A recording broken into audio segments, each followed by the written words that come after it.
So again மொத்தம் 2 சாப்டரோடைய recall இப்போ நான் பண்ணலை. Will start with recall of investment decision மட்டும். இன்வெஸ்ட்மெண்ட் டிசிஷனில் ஒரு இன்வெஸ்ட்மெண்ட் பண்ணலாமா வேணாமா, ஒரு லாங் டேர்ம் இன்வெஸ்ட்மெண்ட் பண்ணுறோம். அதில் வந்து நிறையா ஃபேக்டர்ஸ் இருக்கும். ஸோ ஃபஸ்ட் டைம் நான் இன்வெஸ்ட் பண்ண போகிறேன்னா, அதாவது இனிஷியல் இன்வெஸ்ட்மெண்ட்டில் இருக்க போதா, இல்லை வந்து ஆல்ரெடி இருக்கக்கூடிய ஒரு கம்பெனி தான் புது டைப் ஆஃப் ப்ராடக்ட் மிஷினரி வந்து வாங்கலாமா வேணாமா இப்படிங்கிற டிசிஷன் எடுப்போம். இல்லை அந்த டிசிஷன்ஸ்லேயே மியூச்சுவலி எக்ஸ்க்ளூசிவ், ஒன்று எடுத்தால் இன்னொன்று எடுக்க முடியாதுங்கிற டிசிஷனா, இல்லை வந்து ரிஜெக்ட் ஆகிற ஒரு டிசிஷனை வந்து ஒவ்வொரு டிசிஷன்லையும் எதிர் அக்செப்ட் பண்ணலாமா ரிஜெக்ட் பண்ணலாமாங்கிற டிசிஷன் மேக் பண்ண போகிறோமா, are we going to make a decision where ஒரு டிசிஷன் எடுக்கிறதுனால ஃபர்தராக இருக்கக்கூடிய டிசிஷன்ஸ்லாமும் அஃபெக்ட் ஆகும். அதை பொறுத்து are we going to take decisions அப்படிங்கிறது வந்து நம்ம இது வரைக்கும் அதோட பேசிக்ஸில் பார்த்தோம். So whatever be the scale, decisions எடுக்கிறப்ப 2 ஃபேக்டர் டிட்டர்மைன் பண்ணோம். ஒன்று இஸ் யுவர் கேஷ் ஃப்ளோ, என்னென்ன பீரியடில் எவ்வளோ கேஷ் ஃப்ளோ ரிசீவ் ஆகுதுங்கிறதும், இன்னொன்று அதுக்கு அதை பேஸ் பண்ணி எடுக்கக்கூடிய கேபிட்டல் பட்ஜெட்டிங் டெக்னிக் எதை யூஸ் பண்ணி டெசிஷன் எடுக்க போகிறோம் அப்படிங்கிறதுக்கு பார்த்தோம். ஸோ இந்த ஃபஸ்ட்டு கேஷ் ஃப்ளோவோட அசர்டைன்மெண்ட் பார்க்குறப்ப ஆப்பர்ச்சுனிட்டி காஸ்ட்டு, சங்க் காஸ்ட்டு, இந்த மாதிரி டிஃப்ரெண்ட் காஸ்ட்டினுடைய எஃபெக்ட் என்ன, இதெல்லாம் இன்க்ளூட் பண்ணணும் கூடாது அப்படிங்கக்கூடியதை ஃபுல்லாக நம்ம பார்த்தோம். தென் வி மூவ் இன்டு அதில் ஸ்பெசிஃபிக்காக பார்க்குறப்ப இன்ட்ரெஸ்ட் நெட் ஆஃப் டேக்ஸ் வந்து நம்ம வந்து எக்ஸ்க்ளூட் பண்ணிப்போம். அதாவது கேஷ் அவுட் ஃப்ளோவில் அதை வந்து இது பண்ணிப்போம். ஸோ நம்ம net will have a cash out ஃப்ளோவில் குறைச்சிருவோம் அப்படின்னா பெனிஃபிட்டில் அவுட் ஃப்ளோவில் குறைக்கணும்னா it is as same as இன்ஃப்ளோவில் அதிகமான மாதிரி கன்சிடர் பண்ணிப்போம். So interest net of tax எடுத்துப்போம், டெப்ரிஷியேஷன் எடுத்துப்போம் அப்படிங்கக்கூடியது வந்து நம்ம பார்த்தோம். ஸோ கேஷ் ஃப்ளோ செட் ஃபுல்லாக நம்ம அது கிளியர் ஆனதுக்கப்புறமா then we move to capital budgeting techniques. அதாவது எதை பேஸ் பண்ணி டிசைட் பண்ண போகிறோம், what is the factor that we are going to use அப்படிங்கிறத டிசைட் பண்ணப்போ first we started with non discounting மெத்தட்ஸுங்கிறத வந்து பார்க்க ஆரம்பிச்சிருக்கோம். நான் டிஸ்கவுண்டிங் மெத்தட்ஸில் பேபேக் பீரியட் அப்படிங்கிறத பார்த்துருக்கோம். அதாவது நான் 10 lakhs இன்வெஸ்ட் பண்ணியிருக்கேன், அந்த 10 lakhs எவ்வளோ இயர்ஸில் I can take out without considering the discounting or present value or time value of மணியோடைய எஃபெக்டை கண்டுபிடிக்காமல் கன்சிடர் பண்ணாமல் how we are going to டேக்குங்கிறது அந்த பேபேக் பீரியடில் நம்ம பார்த்தோம். அந்த பேபேக் பீரியட்லேயே where discounting can also be done அப்படிங்கக்கூடியதை நம்ம பார்த்தோம். டிஸ்கவுண்ட் பண்ணி நம்ம பேபேக் பீரியட் வந்து கண்டுபிடிக்க முடியும். டிஸ்கவுண்டட் பேபேக் பீரியட் அப்படிங்கிறது ஒன்று இருக்குது. அது கான்செப்டுவலாக பார்த்தோம், சம்ஸாக நம்ம என்ன பார்க்கலாம், லேட்டர் பாயிண்ட் ஆஃப் டைம் பார்க்கலாம். இட் இஸ் நத்திங் பட் நான் ரெகுலர் பேபேக் பீரியட் கண்டுபிடிக்கிறப்ப, நான் ரெகுலர் இன்கம் வரப்போ பேபேக் பீரியட் எப்படி கண்டுபிடிச்சோமோ சேம் ஸ்கேலில் தான் இருக்கும். என்ன அந்த ரெகுலர் பேபேக்கை வந்து இயர் ஆன் இயர் 20,000 ரிசீவ் ஆகுதுன்னா அதை அந்த இயர்க்கான ரெஸ்பெக்டிவ் ப்ரெசென்ட் வேல்யூ கண்டுபிடிச்சு then we will be allotting எத்தனை இயரில் வந்து கவர் ஆகுது அப்படிங்கிறது நம்ம கண்டுபிடிப்போம். ஸோ இதுதான் நம்ம பார்த்துருக்கிறது. இதுக்கு எஸ்பா சார் ஒரே நிமிஷத்தில் ஓகேவா. ஸோ இந்த பேபேக் பீரியட் அப்படிங்கிறத நம்ம பார்த்ததுக்கப்புறமா then we move to payback reciprocal. It is nothing but முன்னாடி மட்டுமே initial investment divided by total number of cash flows அப்படிங்கிறது ஆனுவல் கேஷ் ஃப்ளோ அப்படிங்கிறத நம்ம போட்டிருந்தோம். இங்கே அப்படியே reverse, annual total cash flow எவ்வளோ ரிசீவ் ஆயிருக்கு டிவைடட் பை இனிஷியல் இன்வெஸ்ட்மெண்ட் அப்படிங்கிறது பார்க்குறப்ப நமக்கு நெட்டாக what is the rate of investment return அப்படிங்கிறது வந்து நமக்கு பெருவாரியாக தெரிய ஆரம்பிக்கும். ஓகே, ஸோ இது வரைக்கும் எதுவும் டவுட்ஸ் இருக்கா? பேபேக் பீரியட் வரைக்கும் நம்ம பார்த்ததுக்கு இது ஒரு டவுட்ஸ் இருக்கா?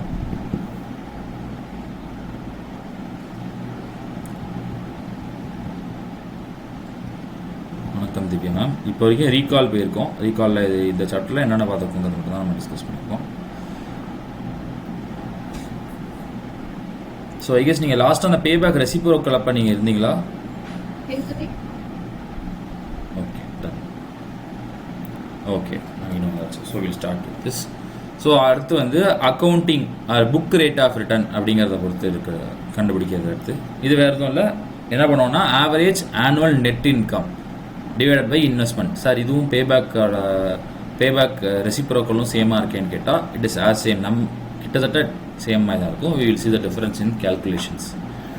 ஸோ என்னன்னா average annual net income of project as a percentage of investment. ஆவரேஜாக எனக்கு இயர் ஆன் இயர் எனக்கு எவ்வளோ ரிட்டர்ன் கிடைக்குது டிவைடட் பை டோட்டல் இன்வெஸ்ட்மெண்ட் இவ்வளோ தான் வந்து நம்ம பார்க்குறது. இங்கே போட்டப்போ என்ன பண்ணோம்னா டோட்டல் ரிட்டர்ன் ஓவராலாக எனக்கு எவ்வளோ கிடைக்கிது அப்படிங்கிறதையும் நம்ம வந்து டோட்டல் இன்வெஸ்ட்மெண்ட்டையும் நம்ம வந்து கன்சிடர் பண்ணோம். இங்கே we are going to say total ரிட்டர்னில் average yearly return divided by year தான் போட்டோம். சேம் கிட்டத்தட்ட ஏஆர்ஆரும் பேபேக் ரெசிப்ரோக்கலும் ஆல்மோஸ்ட் சேம் தான், ஆக்சுவலாக சேமாக தான் இருக்கும். பட் இங்கே கேஷ் இன்ஃப்ளோன்னு இருக்கும், இங்கே நெட் இன்கம்னு இருக்கும். இவ்வளோதான் டிஃப்ரென்ஸ். ஓகேவா? இந்த பேபேக் பீரியடில் பேபேக் ரெசிப்ரோக்கல் போடுறப்ப இங்கே கேஷ் இன்ஃப்ளோன்னு நம்ம போட்டிருக்கோம். ஓகேவா? கேஷ் இன்ஃப்ளோனா வெதர் நம்ம அந்த நேரத்தில் இந்த கேஷை ரிசீவ் பண்ணியிருக்கோமா இல்லையாங்கிறது. இங்கே இந்த நெட் இன்கம்ங்கிறது அக்ரூவல் பேசிஸில் ரிசீவ் பண்ணியிருக்கோமோ இல்லையோ, what is the net income received in this project அப்படிங்கிறத மட்டும் பார்ப்போம். அதாவது இது புக்ஸ் ஆஃப் அக்கௌண்ட்ஸ் படி, இது ஆக்சுவல் கேஷ் ஃப்ளோ படி. பேபேக் reciprocal is as per cash flow, இது நெட் இன்கம், P&L வரக்கூடிய நெட் இன்கம்ல வரக்கூடியது. ஓகே, புரியல நீங்க பேசுறது புரியல, இப்பயும் புரியல, கேட்க மாட்டேங்குது, ஆடியோ கிளியரா இல்லை உங்களுக்கு.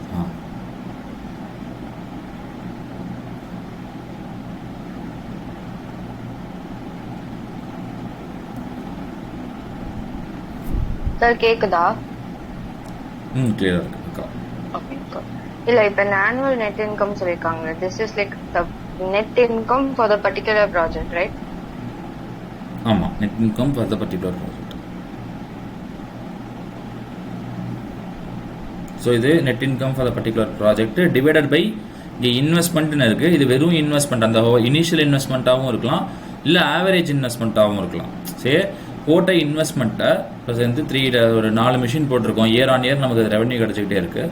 நம்ம என்ன பண்ணுறோம், இயர் 3ல் வந்து 2 lakh ஒர்த்து இன்வெஸ்ட்மெண்ட்டை செல் பண்ணிவிட்டு மீதி 90,000க்கான இன்வெஸ்ட்மெண்ட் இருக்குன்னு சொல்கிறோம்னா, ஆவரேஜாக இனிஷியலாக 3 lakhs இருந்திருக்கு, அப்புறம் அது வந்து 90,000 இருந்திருக்கு. ஸோ ஆவரேஜாக நான் இன்வெஸ்ட்மெண்ட் எவ்வளோக்கு மெயின்டைன் பண்ணியிருக்கேன்னு பார்க்குறப்ப இது ஓவர் 3 years இருக்குன்னு வச்சுக்கோமே. ஆவரேஜாக what I have had as an investment for the year is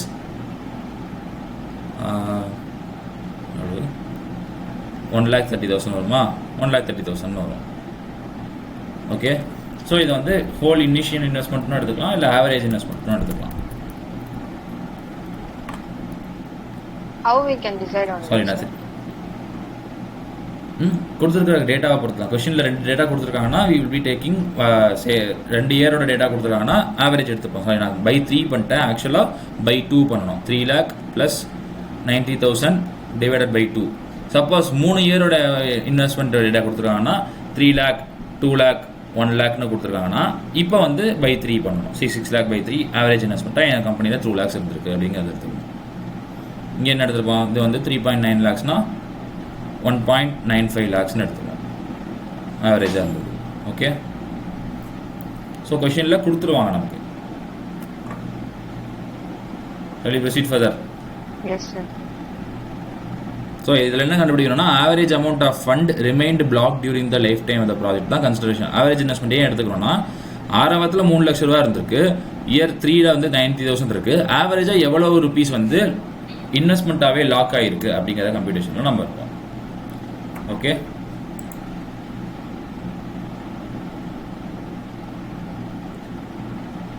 so will directly jump into the question. 3 lakhs invest பண்ண போகிறாங்க. ஓகே, இதுலேயும் டேட்டா கொடுத்துருங்களா? சூப்பர். ஸோ 3 lakhs இன்வெஸ்ட் பண்ண போகிறாங்க. சால்வேஜ் வேல்யூ ஆஃப் மிஷின் வந்து 90,000 இருக்குது. ப்ராஃபிட் பிஃபோர் டெப்ரிசியேஷன் வந்து 1.5 lakhs இருக்குது. ஓகேவா, 3 வருஷமும். So how we are going to compute what is the profit after சொல்கிறது ஏஆர்ஆர் என்னங்கிறத கண்டுபிடிக்க சொல்லியிருக்காங்க. சரியா? ஸோ நமக்கு 1.5 lakhs இயர் ஆன் இயர் வந்து 1.5 lakhs ப்ராஃபிட் இருக்குது. இதில் டெப்ரிசியேஷன் எப்படி கால்குலேட் பண்ணுவோம்? டெப்ரிசியேஷனுங்கிறது 3 lakhs இருக்குது, minus 90,000 salvage value divided by 3. ஓகேவா? எப்படியுமே எதுவுமே கொடுக்கலன்னா will always take straight line value method. So 2.1 lakh 3 years divide ஆச்சுன்னா இயர் ஆன் இயர் 70,000 டெப்ரிசியேஷன் ஆகும். அப்போ நமக்கு என்ன ப்ராஃபிட் ஆஃப்டர் வேல்யூல தான் டெப்ரிசியேஷன் கால்குலேட் பண்ணுமா? It's not a depreciation which is related to assets. Project தானே அசெட், ப்ராஜெக்ட் தானே அசெட், அவ்வளோதான். ப்ராஜெக்டுடைய வேல்யூ டெப்ரிஷியேட் ஆகிட்டே வருது. அது வந்து நம்ம நார்மலாக மெஷின் டெப்ரிஷியேட் ஆகிற மாதிரி நினச்சிக்க வேணாம்.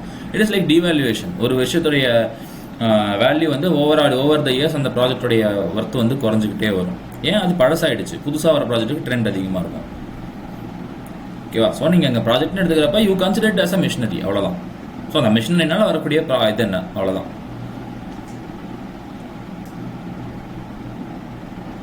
ஓகே, ஸோ இங்கே வந்து இந்த டெப்ரிசியேஷன் போக ப்ராஃபிட் ஆஃப்டர் டெப்ரிசியேஷன் இருக்குது. இங்கே வேல்யூ ஆஃப் இன்வெஸ்ட்மெண்ட்டை நம்ம பார்க்குறோம். இயர் ஆன் இயர் பிகினிங்கில் பார்க்குறப்ப 3 lakhs இருக்குது. இயர் 1ல் பார்க்குறப்ப பிகினிங்கில் 3 lakhs இருந்திருக்கு, இயர் எண்டில் 2.3 lakhs இருந்திருக்கு. ஓகேவா?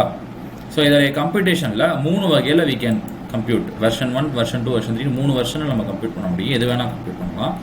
Profit after depreciation divided by investment in the beginning of the year. அப்போ 80,000 divided by 3 lakh, 80,000 divided by 2.3, 80,000 divided by 1.6 lakh. இதுக்கெல்லாம் ப்ராஃபிட் பார்க்குறப்ப 26.67, 34.78, 50% வரும். இது மூணுத்துக்கும் ஆவரேஜ் போடணும். அப்படி பண்ணால் 37.15 வருது. ஓகேவா? 37.15ங்கிற ப்ரொபோர்ஷனுக்கு வர முடியும். இது என்னது ஆனுவல் பேசிஸில் நம்ம பண்ணக்கூடியது. இயர் ஆன் இயர் எவ்வளவு பர்சன்ட் இன்வெஸ்ட்மெண்ட் ஆர் என்னுடைய டோட்டல் இன்வெஸ்ட்மெண்ட் வேல்யூவில் எவ்வளோ பர்சன்டேஜ் இயர் ஆன் இயர் எனக்கு ரிட்டர்ன் கிடச்சிருக்கு. ஸோ இயர் 1 பிகினிங்கில் 3 lakhs இன்வெஸ்ட் பண்ணியிருக்கேன், அதில் எனக்கு 80,000 கிடச்சிருக்கு. ஸோ 26.67 கிடச்சிருக்கு.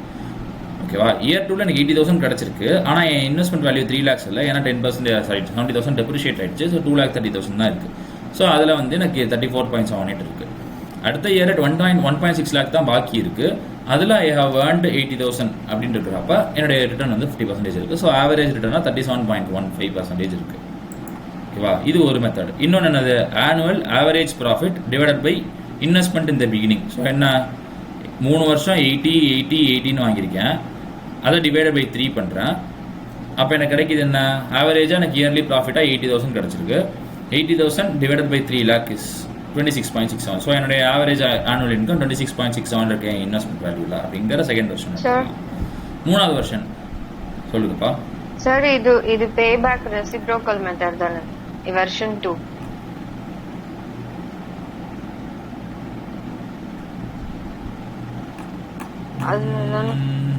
அதில் payback average annual cash flow, அது கேஷ் ஃப்ளோ, இது நெட் இன்கம்.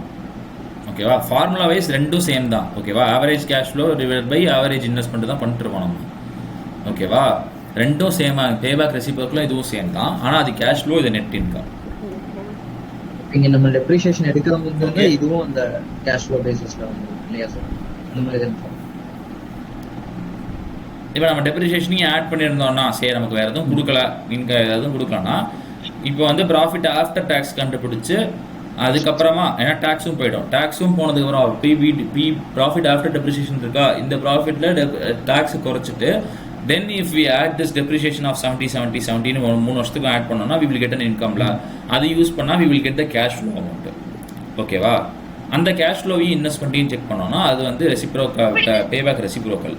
இது இட் இஸ் இன்கமோட தான் நம்ம டேரெக்டாக செக் பண்ணுறோம்.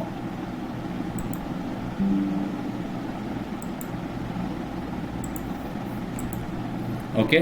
ஸோ மூணாவது வெர்ஷன் பொறுத்த வரைக்கும்னா ஆவரேஜ் ஆனுவல் ப்ராஃபிட் என்ன, அதே 80,000 தான். கரெக்டாக ஆவரேஜ் இன்வெஸ்ட்மெண்ட் என்னன்னு பார்க்குறப்ப இயர் 1ல் ஸ்டார்டிங்கில் 3 lakh இருந்திருக்கு, இயர் 3 எண்டில் 90,000 இருந்திருக்கு. அப்போ ஆவரேஜாக கம்பெனியில் இருந்தது 1.95 lakhs ஆவரேஜாக கம்பெனியில் மெயின்டைன் ஆகிட்டே இருந்திருக்கு.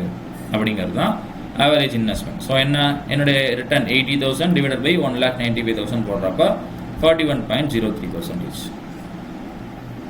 ஓகேவா? சார் எக்ஸாமில் இப்போ எது சார் எழுதணும், எது சார் கேட்பாங்க அப்படின்னா அவங்க எக்ஸாமில் கிளியராக கொடுத்துருவாங்க. இந்த டேட்டாவெலாம் கொடுத்துட்டு நீங்கள் use one method, average profit base பண்ண மெத்தட் யூஸ் பண்ணுங்கள், ஆவரேஜ் இன்வெஸ்ட்மெண்ட் பேஸ் பண்ண மெத்தட் யூஸ் பண்ணுங்கள், இல்லை டோட்டல் இன்வெஸ்ட்மெண்ட் மெத்தட் யூஸ் பண்ணுங்கள் அப்படிங்கிறத கொடுத்துருவாங்க. சொல்லுங்கள். இப்போ நம்ம பார்த்தது ஃபுல்லாக அந்த புக் ரேட் ஆஃப் ரிட்டர்ன் மெத்தட்ல இருக்கிற 3 வெரைட்டிஸ், ரைட்? ஆமாம், ஆவரேஜ் ரேட் ஆஃப் ரிட்டர்னில் இருக்கக்கூடிய வெரைட்டிஸ்.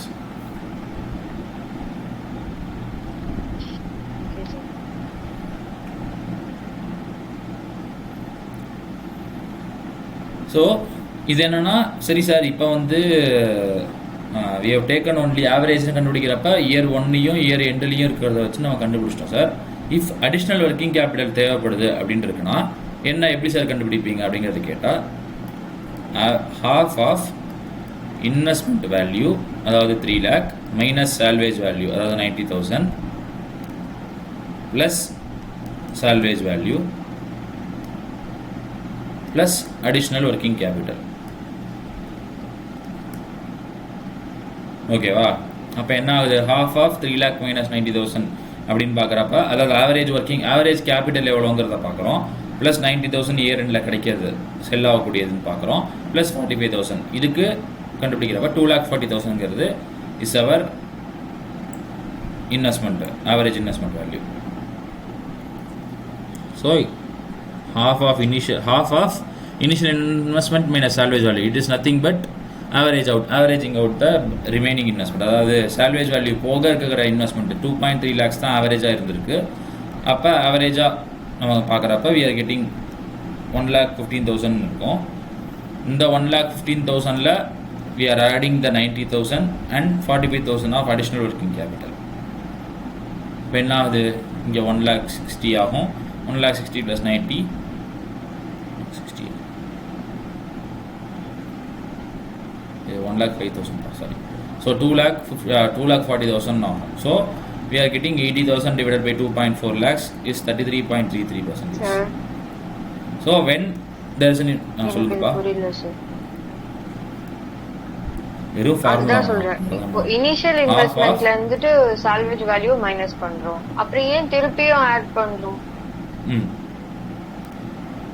அதாவது இன்வெஸ்ட்மெண்ட் வேல்யூல உண்மையாவே டெப்ரிஷியேட் ஆகக்கூடிய அமௌண்ட் எவ்வளவுன்னு பாக்குறப்ப 2.1 டெப்ரிஷியேட் ஆகுது. ஓகேவா? இத we are averaging it out பண்றப்ப நீ 3 இயர்ஸ் பண்ணணும்ங்கிறது கேட்கலாம். இல்ல, அதாவது half the வேல்யூ தான் யூஸ் ஆயிட்டு இருக்கு. அதாவது averaging outனு சொல்றது இந்த 3 இது 2.1ங்கிறது will optimally used for so optimally half and when we are computing averaging calculation. சரியா? இங்க தான் சொல்ல டவுட். ஆவரேஜ் கண்டுபிடிக்கிறோம்னா அப்ப நம்பர் ஆஃப் இயர்ஸ் பேஸ் பண்ணி தானே இவ்வளவு நேரம் வரை நம்ம ஆவரேஜ் கண்டுபிடிச்சிட்டு இருந்தோம். அப்ப இங்க மட்டும் ஏன் 1/2 எடுத்துட்டு இருக்கோம்? இதுக்கு கிளியரான எக்ஸ்பிளனேஷன்ஸ் ஒன்று ஐசிஐ புக்கில் இல்லை. ஓகேவா? நான் ஒரு தடவை இல்லை கேட்ட கொஷின் கேட்டு நான் திரும்ப ஒரு தடவை செக் பண்ணிட்டு உங்களுக்கு சொல்கிறேன். நான் just we are averaging it out the remaining கேபிட்டலில் வி ஆர் ஆவரேஜிங் அவுட் பண்ணுறப்ப 2 நம்பர் இருக்குது, அதனால by 2 பண்ணுறோம். சரியா? பட் எக்ஸாக்ட் ஃபேக்டர் நான் இன்னொரு தடவை செக் பண்ணிட்டு use the formula. Right no remember as a formula. நான் எப்படி உங்களுக்கு ஏதோ ஒரு கான்செப்ட் திரும்ப annuity compounding annuity factor அப்ப எப்படி சொன்னனோ அதே மாதிரி I will work it out and let you know. Okay?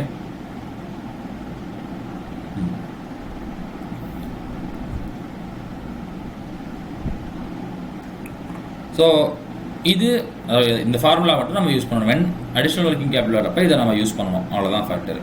ஓகேவா?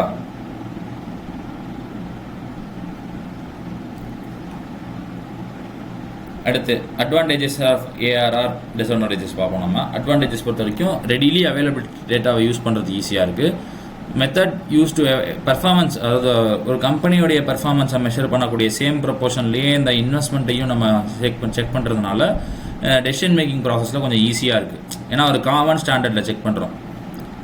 எனக்கு என்னுடைய ஃபினான்ஷியல் டேர்ம்ஸில் என் ஃபினான்ஷியல் புக்ஸ் ஆஃப் அக்கௌண்ட்ஸில் எவ்வளோ ப்ராஃபிட் வருங்கிற கம்ப்யூட்டேஷன் பண்ணுறப்ப it is as same as நான் என் ஃபினான்ஷியல் புக்ஸை செய்கிற சேம் ஃபார்மேட்லேயே இருக்கிற டேட்டாவை நான் அதில் யூஸ் பண்ணுறேங்கிறதுனால என் கம்ப்யூட்டேஷன் ஈஸியாகுது. அதை வச்சு நான் எடுக்கக்கூடிய டெசிஷன் ஈஸியாக இருக்குங்கிறது ஒரு அட்வான்டேஜ்.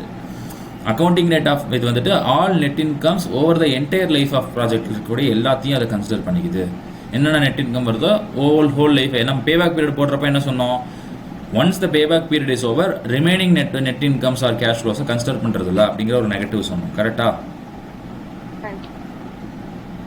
இதில் அந்த பிரச்சனை இல்லை. இது எல்லா இன்கமையும் கன்சிடர் பண்ணுறோம் அப்படிங்கிறது இருக்குது. நெகட்டிவ் என்ன, டைம் வேல்யூ ஆஃப் மணியை இது பண்ணலை, கன்சிடர் பண்ணலை. இன்னொன்று அக்கௌண்டிங் ப்ரொசீஜர்ஸ் அவங்க என்ன ஃபாலோ பண்ணுறாங்களோ அதை பொறுத்து the data might value, cash system maintain பண்ணுறாங்களா, அக்ரூவல் சிஸ்டம் மெயின்டைன் பண்ணுறாங்களா, அதை பேஸ் பண்ணி எப்போ என்ன டைமில் இது ரிசீவ் ஆகுது அப்படிங்கிறத பொறுத்து, அதை அக்கௌண்டிங் பொறுத்து இதோடைய இயர் ஆன் இயர் ப்ராஃபிட் மாறும். அந்த ப்ராஃபிட் பொறுத்து the whole computation will change. Again அதோடைய கிளை ஆன்சர் தான் இந்த கேஷ் ஃப்ளோவை அதை மதிக்க மாட்டேங்குது அப்படிங்கிறது. Inclusion of only the book value of invested asset. So இப்போ அசட்டுடைய வேல்யூ புக் வேல்யூ மட்டும் கன்சிடர் பண்ணுறப்ப ignores the fact that project requires commitments of working கேபிட்டலுடைய விஷயங்களை அதை கன்சிடர் பண்ண மாட்டேங்குது. ஸோ இந்த ஃபார்முலா சொன்னாலும் ரெகுலர் ஒர்க்கிங் கேபிட்டல்ஸ் இருக்கிறப்ப இது எப்படி ஒர்க் ஆகுங்கிறதுக்கான கிளியர் ஸ்டேட்டஸ் இந்த ஏஆர்ஆரில் கிடையாது. ஓகே? ஸோ ப்ராஜெக்டோடைய வேல்யூலேயே ஒர்க்கிங் கேபிட்டலோட இனிஷியல் அவுட்ஃப்ளோவாக எடுத்துக்கிறோம். அந்த இனிஷியல் ஒர்க்கிங் கேபிட்டலோடைய அவுட்ஃப்ளோவை வந்து தனியாக அதை பிரித்து வச்சுக்கல அப்படிங்கிறதுனால இதில் வந்து இதோடைய கேல்குலேஷனில் எரர்ஸ் இருக்கும், அக்யூரசி கிடைக்காது. Okay, so directly will jump in to next sum. நான் ஜம்ப் பண்ணிட்டு போகிறதுக்கான காரணம் இதில் அதிகமான கான்செப்ஷுவல் கிளாரிட்டி எதுவும் கிடையாது, ஜஸ்ட் ஃபார்முலா மட்டும்தான் ஒர்க் ஆக போகுது. அது நம்ம ப்ரொசீட் பண்ணுறப்ப எப்படி பெரிய சம்ஸ் வரப்போ இது எப்படி இம்ப்ளிமெண்ட் ஆகுங்கிற அளவுக்கு தான் வரும். தனியாக நீங்கள் வந்து பேபேக் பீரியட் இல்லை தனியாக வந்து நீங்கள் ஏஆர்ஆர் மெத்தடில் சால்வ் பண்ணுங்கன்னா will there not be questioning you, but learn it. So that suppose ICI வந்து இந்த மாதிரி என்ன மாதிரி இதில்லா சொல்கிறப்ப தான் நீ சொன்னதில் நான் கேட்குறேன்னு கேள்வி கேட்டாச்சுன்னா நான் ஆன்சர் பண்ண கரெக்டாக இருக்கும், அவ்வளோதான்.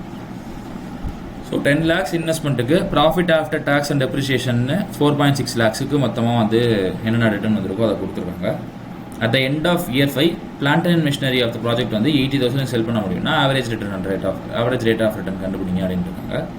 ஸோ டோட்டல் ப்ராஃபிட் என்ன ரிசீவ் இருக்குது 4.6 lakh, அதை 5 yearsக்கு நம்ம இது பண்ணுறோம், டிவைட் பண்ணுறோம். டோட்டல் இன்வெஸ்ட்மெண்ட் எவ்வளவு 10 lakhs. So if the initial இன்வெஸ்ட்மெண்ட்டை கன்சிடர் பண்ணுறப்ப 92,000 ப்ராஃபிட் இயர் ஆன் இயர் கிடச்சிருக்கு. 10 lakhsக்கு இன்வெஸ்ட் பண்ணுறப்ப 9.2%. ஆவரேஜ் இன்வெஸ்ட்மெண்ட்டை கன்சிடர் பண்ணுறதா இருந்தால் என்ன இருக்குது 10 lakhs இருக்குது minus 80,000, 10 lakhs minus 80,000 divided by 2 plus 80,000 average investment பண்ணுறப்ப. So 4.6 lakh plus 80,000 which gives 5.4 lakhs இருக்குது. ஸோ இதே 92,000 டிவைடட் பை 5.4 lakhs. ஸோ 17.04% இருக்குது. ஓகேவா, வெறும் மியர் ஃபார்முலா தான், but I will definitely let you know the concept behind that அந்த formula. Okay, so ஒரு தடவை பாருங்கள், பார்த்துட்டு will move to the discounting techniques.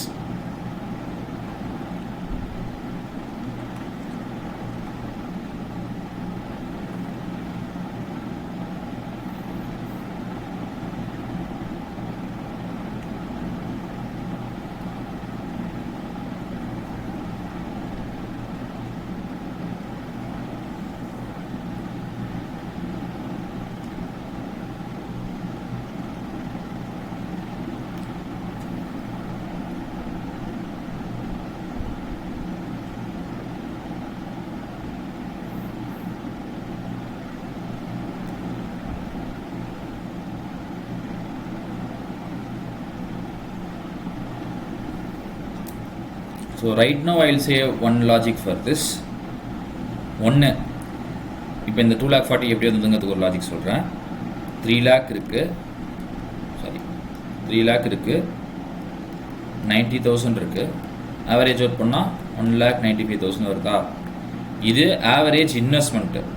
Working capital year on year நமக்கு தேவைப்படுமா, அப்போ working capital year on year தேவைப்படுறப்போ plus 45,000. So we are getting 2.4 lakhs.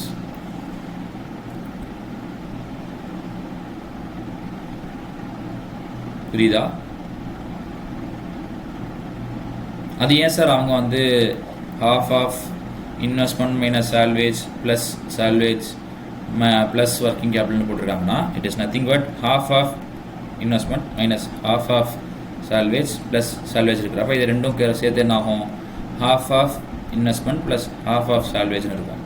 So average investment வேல்யூன்னு பார்க்குறப்ப அந்த 3 lakh half of investments plus சால்வேஜில் இருக்கும், ப்ளஸ் இயர் ஆன் இயர் வந்து working capital தேவைப்படும்.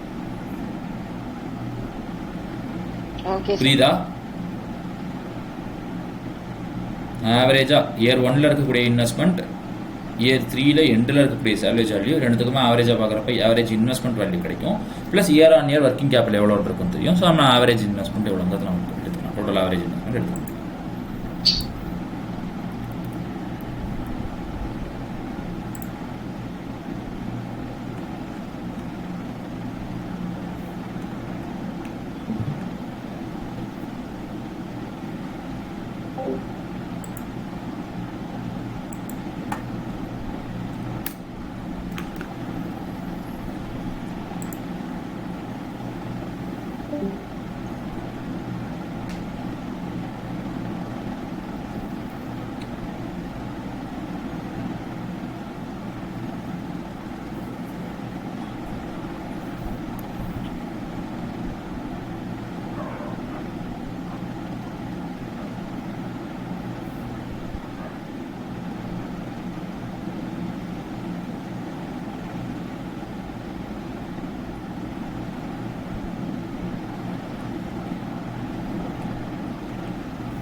Shall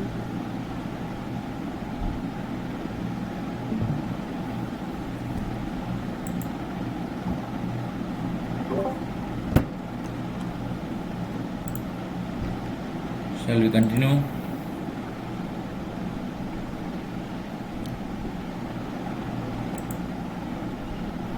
இங்கே என்ன காணோம்.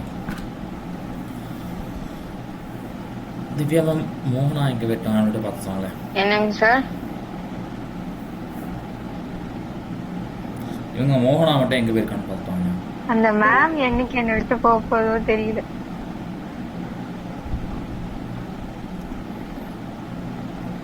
வந்துட்டாங்க, அவங்களே வந்துட்டாங்க. So will start with discounting techniques. So நம்ம ஃபஸ்ட்டு இப்போ பார்த்த நான் டிஸ்கவுண்டிங் டெக்னிக்ஸில் பேபேக் பீரியட் மெத்தட்லையோ இல்லை வந்து ஏஆர்ஆர் மெத்தட்லையோ வந்து we didn't consider about the present value computation நம்ம யூஸ் பண்ணல. அதாவது டிஸ்கவுண்டிங் ஃபேக்டர் யூஸ் பண்ணுறத டிஸ்கவுண்ட் கேஷ் ஃப்ளோஸாக ஆக்கவே இல்லை. இங்கே இந்த டிஸ்கவுண்டிங் டெக்னிக்ஸில் ஒரு 4 மெத்தட் இருக்குது. இது எல்லாமே உங்களுக்கு பெருவாரியாக பரிச்சயமானது தான், except for one. Net present value method உங்களுக்கு தெரிஞ்சது தான். இன்டர்னல் ரேட் ஆஃப் ரிட்டர்ன் உங்களுக்கு தெரிஞ்சது தான். ப்ராஃபிட்டபிலிட்டி இண்டெக்ஸ் அது உங்களுக்கு தெரியாது. டிஸ்கவுண்டட் பேபேக் உங்களுக்கு தெரிஞ்சது தான். ஜஸ்ட்டு பேபேக் கண்டுபிடிச்சப்ப பேபேக் என்ன பண்ணோம், 10 lakhs டிவைடட் பை 2 lakhsனு போடுறதுக்கு போல இப்போ நம்ம அதை போட முடியாது.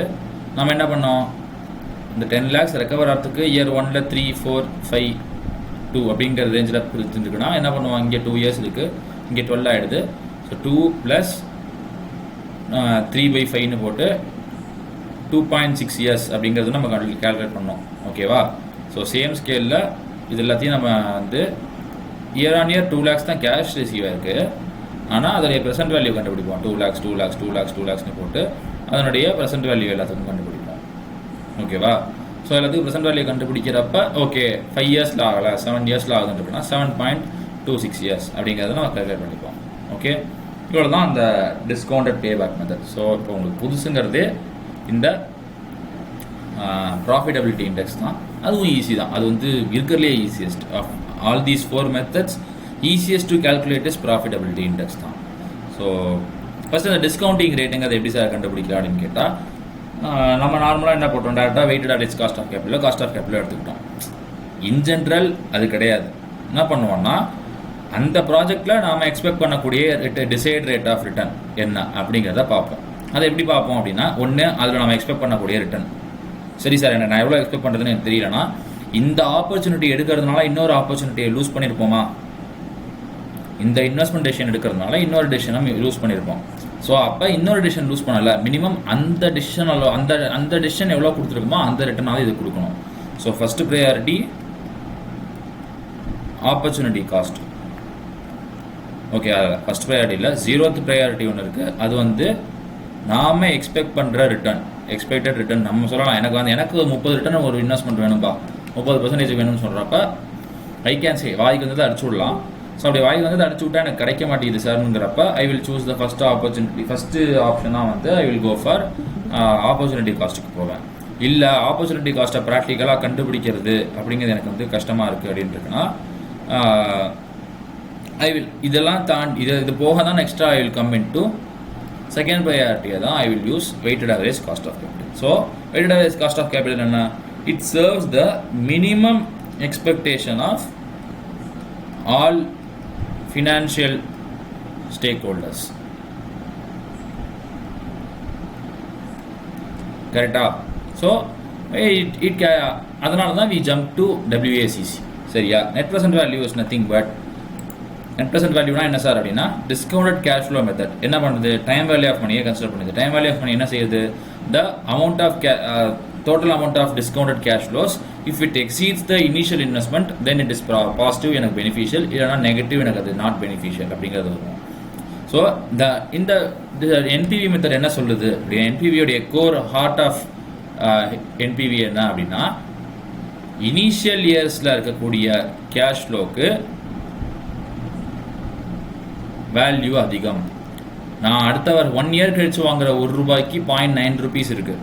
10 years கழிச்சு வாங்குற ₹1 வேல்யூ 0.3 rupees தான் இருக்கும். அப்போ இனிஷியலாக வரக்கூடிய கேஷுக்கு வேல்யூ அதிகம்ங்கிறது தான் இந்த net present value method or discounting using time value of money கொடுக்கக்கூடிய core heart or core of the chapter, core of the concept. ஓகேவா? So net present value is the project in net present value of a project is the amount in which current value of the amount after paying the cost of capital in each period. So each period இருக்கக்கூடிய அந்த இன்வெஸ்ட்மெண்ட்டை make பண்ணதில் cost of capital எல்லாம் make பண்ணதுக்கு அப்புறமா இருக்கக்கூடிய நெட்டாக எனக்கு என்ன amount கிடச்சிருக்கு அப்படிங்கிறத நம்ம பார்க்கறது தான் net present value. Present value of net cash inflow minus total net investment. ஓகேவா? ஸோ இது பண்ணுறதுக்கு நாம் என்ன பண்ணணும்னா ஃபஸ்ட்டு என்னென்ன கேஷ் ஃப்ளோ இருக்குன்னு டிட்டர்மைன் பண்ணணும். Decide rate of weighted average discounting ரேட்டோ வெயிட்டட் ஆவரேஜ் காஸ்ட் ஆஃப் கேபிட்டலையோ நம்ம டிட்டர்மைன் பண்ணிக்கணும். அடுத்து அந்த ரேட்டுக்கான டிஸ்கவுண்ட் ஃபேக்டர் என்னங்கிறத கண்டுபிடிக்கணும். இந்த கேஷ் ஃப்ளோவை இந்த ரேட்டோட மல்டிப்ளை பண்ணி we have to arrive at net present value of each year and அதை அக்ரிகேட் டோட்டல் பண்ணோம்னா ஒரு அமௌண்ட் கிடைக்கும். ஓகேவா? அந்த amount greater than R equal to 0 அப்படின்னு இருக்குன்னா ப்ரொபோசல் அக்செப்ட் பண்ணுங்க, இல்லைனா ரிஜெக்ட் த ப்ரொபோசல். ஓகே?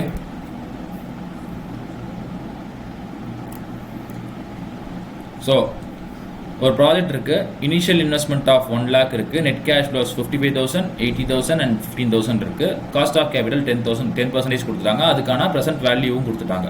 அப்போ என்ன பண்ணணும்? இயர் 0ல் 1 lakh போயிருக்கு, இயர் 1ல் 55,000 வந்திருக்கு, இயர் 2ல் 80,000 வந்திருக்கு, இயர் 3ல் 15,000 வந்திருக்கு. இதை 0.909, இது 0.826, இது 0.751 மல்டிப்ளை பண்ணணும். ஓகேவா? மல்டிப்ளை பண்ணால் we get 49,995. ஓகேவா? அடுத்து இங்கே நமக்கு 66,080 கிடைக்குது. அடுத்து 11,265 கிடைக்குது. ஓகேவா? இதை மல்டிப்ளை பண்ணுறப்ப இது என்ன? இதோடைய ப்ரெசென்ட் வேல்யூ இன்னியோடைய 1 lakh உடைய வேல்யூ இன்னியோடைய 1 lakh சேம் 1 lakh தான் இருக்கும். ஸோ 1 lakh நம்ம இப்போ initial cash flow out flow கொடுத்துருக்கோம். இதெல்லாம் ப்ரெசென்ட் வேல்யூ ஆஃப் இன்ஃப்ளோ கிடச்சிருக்கு. இதெல்லாம் டோட்டல் பண்ணுறப்ப நமக்கு நெட்டாக எவ்வளோ கிடைக்கிது ப்ரெசென்ட் வேல்யூ? we get 27,340. ஓகேவா? அதாவது இது எல்லாத்தையும் ஆட் பண்ணால் we get 1,27,340 rupees நமக்கு டோட்டலாக கிடைக்குது. 1,27,000ல் 1 lakh இன்வெஸ்ட்மெண்ட்டை கவர் பண்ணுது. ஸோ டோட்டலாக நெட்டாக ப்ராஃபிட் நமக்கு கிடைக்கக்கூடியதுக்கு நெட் ப்ரெசென்ட்டாகவே நமக்கு அதில் ப்ராஃபிட் கிடைக்கக்கூடியது 27,340. நம்ம கிளியர்? ஸோ அப்போ என்ன பண்ணணும்? இந்த ப்ராஜெக்ட் நம்ம அக்செப்ட் பண்ணணும். சொல்லுங்கம்மா.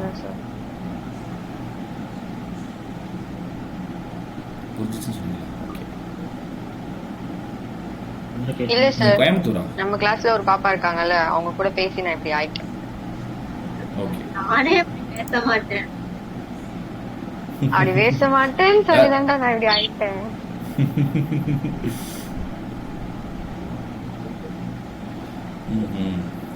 சரி, ஓகே. ஏபிசி லிமிடெட் ஒரு ஸ்மால் கம்பெனி இருக்கு.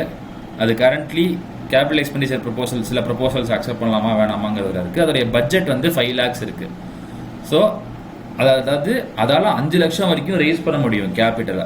இட் இஸ் ஆஸ்கிங் எந்த ப்ராஜெக்ட் வந்துட்டு இனிஷியல் எது வந்து மேக்ஸிமம் இந்த டிஃப்ரெண்ட் ப்ராஜெக்ட்ஸில் எதெல்லாம் செலக்ட் பண்ணனா எனக்கு மேக்ஸிமம் அவுட் ஃப்ளோ கிடைக்கும் அப்படிங்கிறது வந்து நம்ம கேட்டிருக்காங்க. Okay, you are required to compute the NPV of different ப்ராஜெக்ட்ஸோட என்பிவி கேட்டிருக்காங்க. இது ஒரு ரேட் கொடுத்துருக்காங்களா? காஸ்ட் ஆஃப் கேபிட்டல் 12% கொடுத்துட்டாங்க. ஓகேவா? இல்ல டிஸ்கவுண்டிங் ஃபேக்டர் கொடுக்கல. ஸோ அப்போ ப்ராஜெக்ட் கொடுக்கல, நம்ம தான் கால்குலேட் பண்ணோம். ஓகேவா? Year 0 2 lakhs, year 1 to 5 project A பொறுத்த வரைக்கும் இயர் 1 to 5 50,000 ரிசீவ் ஆகுது. ஓகேவா? 2 lakhs நெகட்டிவ், இது 5 lakhs. சரி, 50,000 into present value annuity factor at 12%, 5 years. So என்ன வருது? 1 divided by 1.12, 5 times போட்டா என்ன வருது? 1 divided by 1.12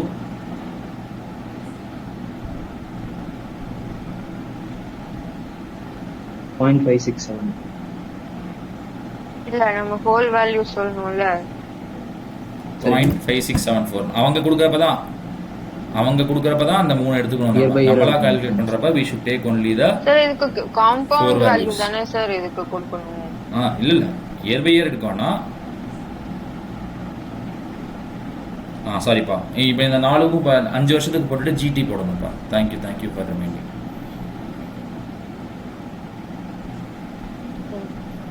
கிராண்ட் டோட்டல் போட்டால் என்ன வருது? 3.604. 3.60. ம் 3.60. 8.604 3.604 வருதா? 3.604 இதை மல்டிப்ளை பண்ணால் நமக்கு எவ்வளோ கிடைக்குது? 023. 1,80,000. 0238. 180, 238. 238. 1,50,000. Sir, எனக்கு மட்டும் 180,000. 230.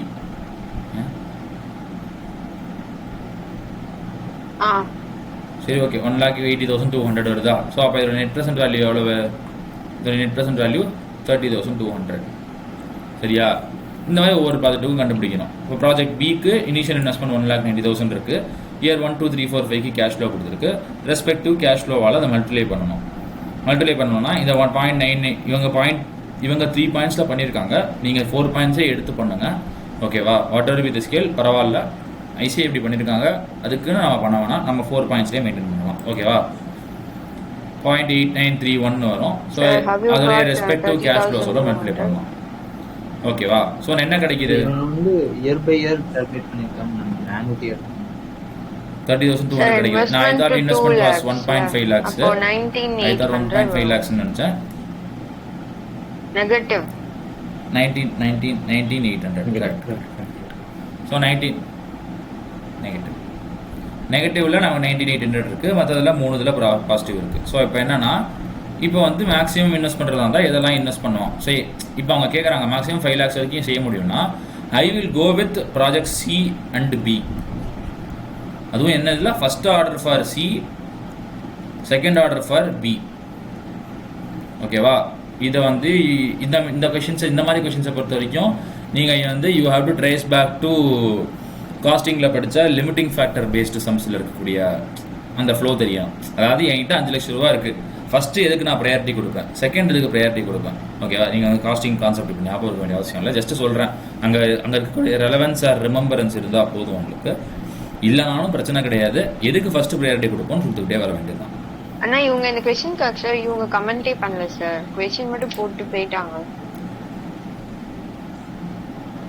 இவங்க கமெண்டே பண்ணல. ஏன்னா கொஸ்டின்ல கேட்டிருக்கிறது வெறும்னா என்பிவி மட்டும் தான் கண்டுபிடிக்க சொல்லியிருக்காங்க. அடுத்து வரும், அவ்வளோதான். ஓகேவா? ஸோ அட்வான்டேஜஸ் என்ன? டைம் வேல்யூ ஆஃப் மணியை கன்சிடர் பண்ணுது, எல்லா கேஷ் ஃப்ளோஸையும் கன்சிடர் பண்ணுது. அடிஷன், ஸோ இந்த என்ன சொல்கிறது, நெட் ப்ரெசென்ட் வேல்யூ என்ன சொன்னால் addition to wealth of shareholders. அதாவது ஷேர் ஹோல்டர்ஸ்க்கு நம்ம கொடுக்கறது ஆல்ரெடி காஸ்ட் ஆஃப் ஈக்விட்டியும் கன்சிடர் பண்ணி தான் வெயிட்டட் ஆவரேஜ் காஸ்ட் ஆஃப் கேபிட்டலும் யூஸ் பண்ணுறோம். அதையும் கொடுத்ததுக்கப்புறமா என்ன நெட்டாக வந்து ஷேர் ஹோல்டர்ஸ்க்கு எக்ஸ்ட்ரா இருக்குது அப்படிங்கிறத இது பண்ணி கொடுக்குது. பேசிக் ஃபினான்ஷியல் அப்ஜெக்டிவ்ஸ் தாண்டினதுக்கப்புறமும் எவ்வளோ எக்ஸ்ட்ராவாக கொடுக்குது அப்படிங்கிறத வந்துட்டு இது பண்ணுது. ஓகேவா? ஸோ என்னென்னா ஈச் ப்ராஜெக்டையும் இண்டிபெண்ட்டாக கரண்ட் வேல்யூவில் வச்சு நம்ம செக் பண்ண முடியும். ஆனால் இதில் டிஃபிகல்ட் கேல்குலேஷன் இருக்குது. Accuracy of NPV net present value வந்து அக்யூரேட் எஸ்டிமேஷனில் வந்து தேவைப்படும். அதாவது நம்ம 4 டெசிமலில் எடுக்கிறோம். ஓகேவா? இப்போ 4 டெசிமலில் எடுக்கிறப்ப 100 ரூபா 500 ரூபா மேக்ஸிமம் 50,000 ரூபா வரைக்கும் பெரிய லெவல் டிஃபரன்ஸ் கிடையாது. ஏன்னா என்ன ஆகும், 4வது டிஜிட்டில் மிஸ் பண்ணக்கூடிய விஷயங்கள் 4 டிஜிட்னா 5வது டிஜிட்டில் மிஸ் பண்ணக்கூடிய ஒரு விஷயம் 1 ரூபி 2 ரூபியில் டிஃப்ரெண்ட் ஆகும். சரி, if you are using the same calculation, அந்த 4 டிஜிட்டோட ரெசிப்ட் பண்ணி if you are using the calculation for crores கணக்கில் டிரான்சாக்ஷன்ஸ் பண்ணுறோம்னா rounding off errors will be around லேக்ஸில் இருக்கும். ஓகேவா? 1.5 lakhsங்கிறது அப்ராக்சிமேட் எரரில் இருக்கும்.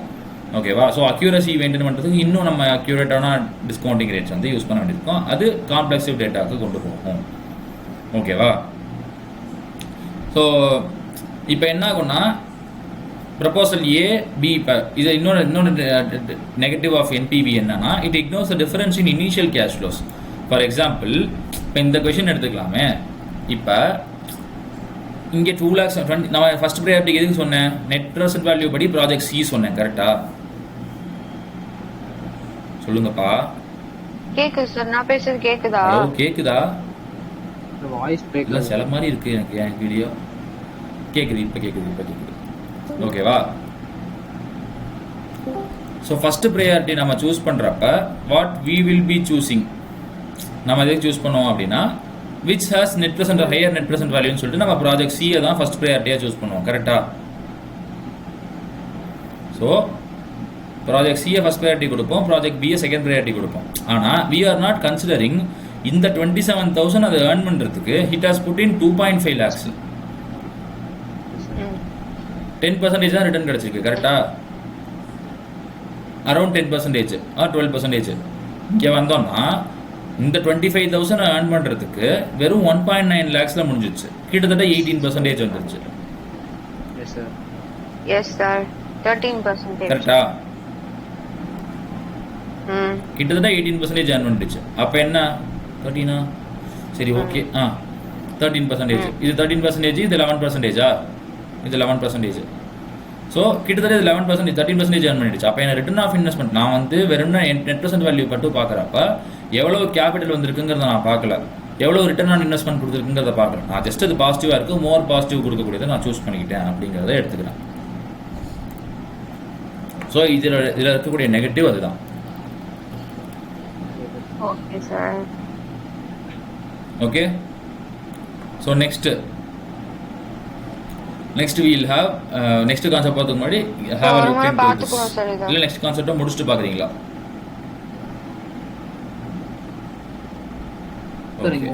So have a look at net present value method. Project பிக்கும் சிக்கும் உள்ள வித்தியாசம் நம்ம பார்த்தோம் சார். சொல்லுங்கப்பா.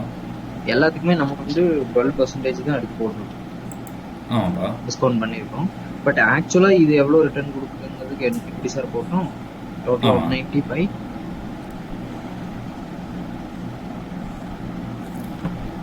டோட்டல் அதாவது இதுதான் நம்ம நெட் கரண்ட், அதாவது இது எல்லாமே கரண்ட் கேஷ் ஃப்ளோஸ் ஆக்கிட்டோமா?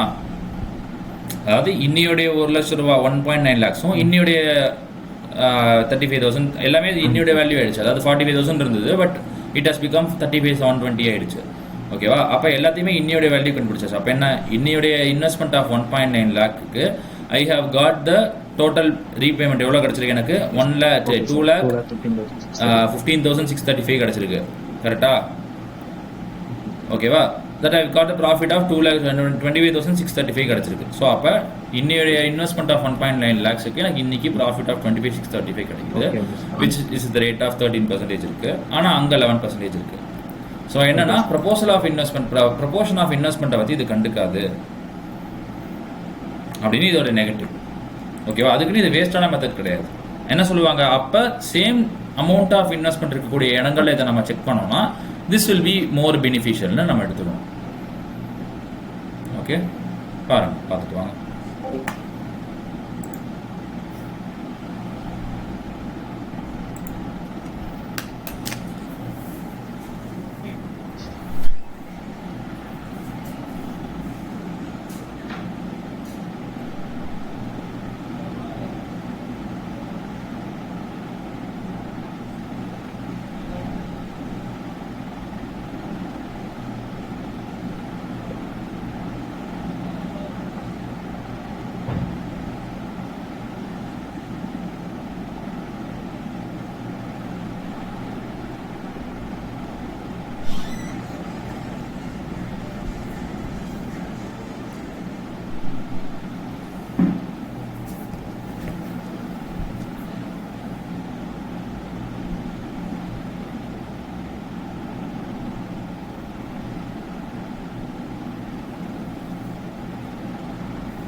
sir.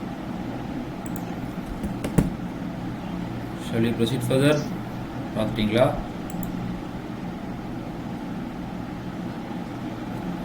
பார்த்துட்டேன் சார். மோகனா திவ்யா மேம் பார்த்தீங்களா?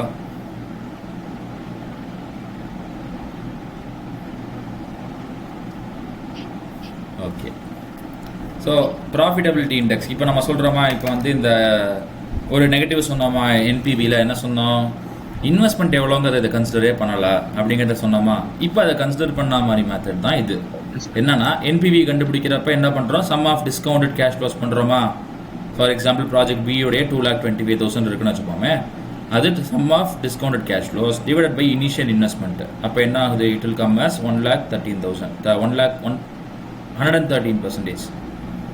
ஓகேவா, 113%.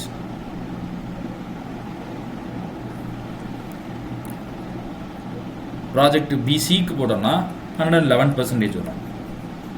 அப்போ என்ன ஆகுது, இது ப்ராஃபிட்டபிலிட்டி இண்டெக்ஸ் பொறுத்த வரைக்கும். அப்போ நம்ம என்ன, இப்போ முன்னாடி ப்ராஜெக்ட் சி வந்து கேஷ் ஃப்ளோக்காக பெட்டர்னு நம்ம சூஸ் பண்ணியிருந்தோம். ஆனால் ப்ராஜெக்ட் சி இப்போ 11% தான் கொடுக்குன்னு சொல்லிட்டு we will choose project B. Okay, இவ்வளோதான் இந்த மெத்தடில் இருக்கக்கூடிய விஷயம். ஸோ என்ன, sum of discounted cash inflows divided by total initial cash outflow or total discounted cash outflow. ஏன் சார் இங்கே ரெண்டாவதாக டோட்டல் டிஸ்கவுண்டட் கேஷ் அவுட்ஃப்ளோ கொடுத்துருவாங்கன்னா, மேபி இயர் மிடில் நம்ம வந்து ஒர்க்கிங் கேபிட்டல் கேஷ் போகலான்னு பார்த்தோமா, கரெக்டாக. Year middle there might be chance of 5 இயர்ஸ்க்கு நடுவில் ஏதாவது ஒரு வருஷம் எக்ஸ்ட்ரா இன்வெஸ்ட்மெண்ட் ஏதாவது பண்ண வேண்டியிருக்கலாம், மெயின்டெனன்ஸ் சார்ஜஸ் மாதிரி ஏதாவது ஒன்று பண்ண வேண்டியிருக்கும். சரி, ஒரு பெரிய ஷிப் இருக்குது, ஷிப்போடைய ஆப்ரேஷன் பார்க்குறப்ப இயர் மிடில் மேபி இன்ஜினுடைய சேஞ்சஸ் இல்லை வந்து ஒரு பெரிய டர்பைன் மாற்ற வேண்டியிருக்கும் அப்படின்னு இருக்குன்னா, then that cost might be incurred. ஓகேவா. ஸோ அதை என்ன பண்ணுவோம், அந்த காஸ்ட் இன்கர் பண்ணுறதையும் we will be present value கொண்டு வந்துடும். நாளை பின்ன நீங்கள் கொடுக்கக்கூடிய உங்களுக்கு வரக்கூடிய வருமானம் மட்டும் அதோடைய வேல்யூ குறையாது. நீங்கள் இன்றைக்கி பே பண்ணுற 10,000 நாளைக்கு பே பண்ணுற 10,000 வேறு விஷயம். அப்போ நாளைக்கு பே பண்ணுற 10,000 is as equal as paying 9,000 today. Yes sir. Clear? Yes sir. சொல்லுங்கப்பா, கிளியரா? அவ்வளோதான் ப்ராஃபிட்டபிலிட்டி இண்டெக்ஸ், இவ்வளோ தான் சொல்லுது. ஓகேவா. ஸோ டு தி நெக்ஸ்ட் இந்த மொமெண்ட்லேருந்து திஸ் சாப்டர் சொல்லுங்க. சேம் தானே சார் இதுவும்? இதுல வந்து இனிஷியல் இன்வெஸ்ட்மென்ட் இல்ல, நான் கண்டுபிடிச்சது எவ்வளவு பர்சன்டேஜ் ரிட்டர்ன் வருதுங்கிறத டிஃபரன்ஸ் பண்ணி காமிச்சேன். ஓகேவா. இது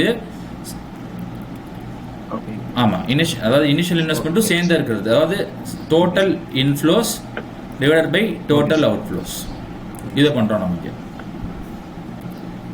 ஓகே, ஸோ அவ்வளோதான் நம்ம இங்கே செக் பண்ணக்கூடியது. ஸோ டேரெக்டாக will move jump into the question. So ஒரு ப்ராஜெக்ட் வந்து 3 ப்ராஜெக்ட்ஸ் இருக்குது. அதோடைய கேஷ் அவுட்ஃப்ளோ 3 வருஷத்துக்கு 3த்துக்கும் கொடுத்துட்டாங்க. அதனுடைய கேஷ் இன்ஃப்ளோவை நம்ம வந்து கொடுத்துட்டாங்க. நெட் அப்புறம் டிஸ்கவுண்டட் இன்ஃப்ளோ என்னங்கிறத கொடுத்துட்டாங்க. கண்டுபிடிக்கிறப்ப பார்த்தா ஈவன் தோ இங்கே எனக்கு இங்கே நெட்டாக எவ்வளோ கிடச்சிருக்கு, இன்வெஸ்ட்மெண்ட்டில் க்ரோத்து 10,000 கிடச்சிருக்கு, இங்கே 20,000 கிடச்சிருக்கு, இங்கே எவ்வளோ கிடச்சிருக்கு, 1 lakh டிஃபரன்ஸ் கிடச்சிருக்கு. இதான் நெட் ப்ரெசென்ட் வேல்யூவா 1 lakh கிடச்சிருக்கு. கரெக்டாக. ப்ராஜெக்ட் 1க்கு 5.5 lakhs போட்டு சம் டிஸ்கவுண்ட் இன்ஃப்ளோவாக பார்க்குறப்ப 6.5 lakh கிடைக்குது. 1 lakh இன்வெஸ்ட்மெண்ட் கிடைக்குது, டிஃபரன்ஸ் கிடைக்குது. ஓகேவா. நாம் எதை சூஸ் பண்ணுவோம், இந்த 1 lakh இது வரக்கூடியதான் என்பிவியை தான் சூஸ் பண்ணுவோம். ஓகேவா. ஆனால் வி வில் நாட் சூஸ், அதே மாதிரி இதை நம்ம சூஸ் பண்ண மாட்டோம். ஏன்னா என்பிவி கம்மி, நெட் ப்ரெசென்ட் வேல்யூ கம்மி.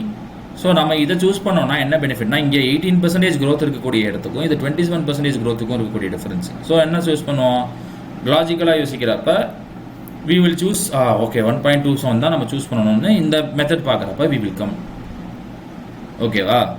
ஆனால் இங்கேயும் ஒரு பிரச்சனை இருக்குது. இங்கே என்ன ஆகுது, இங்கே பர்சன்டேஜை கிளியராக பார்க்குறதே தவிர டோட்டல் இன்வெஸ்ட்மெண்ட் எவ்வளோங்கிறத பார்க்க மாட்டேங்குது. இந்த இடத்துல மாறி வந்து நிற்கிறப்ப 1 lakh போட்டால் 18% growth கிடைக்கிறதுக்கும் 27% growth கிடைக்கிறதுக்கும் எது பெஸ்ட்டுன்னு பார்த்தோன்னா 27 சூஸ் பண்ணலாம்.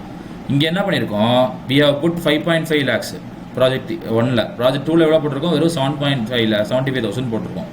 ஓகேவா. நமக்கு மேக்னிடியூட் ஆஃப் இன்வெஸ்ட்மெண்ட்னு பார்க்குறப்ப growth லெவலில் இது 27% கொடுத்தாலும் நமக்கு அமௌண்ட்டாக எவ்வளோ கிடைக்குது, ஜஸ்ட் 20,000 கிடைக்குது. ஆனால் இது growth லெவலில் 18% இருந்தாலும் it gives an amount of 1 lakh rupees அப்படிங்கிற நெகட்டிவ் இருக்குது.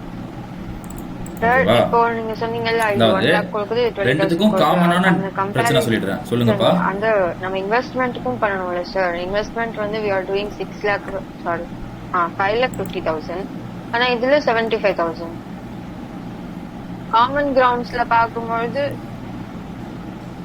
நீங்க அதுதான் சொல்றேன், அந்த இன்வெஸ்ட்மெண்ட் தான் நானுமே இப்ப கம்பேர் பண்ணி சொன்னேன். காமன் கிரவுண்ட்ஸே இல்லைங்கிறது தான் பிரச்சனையே இதுல.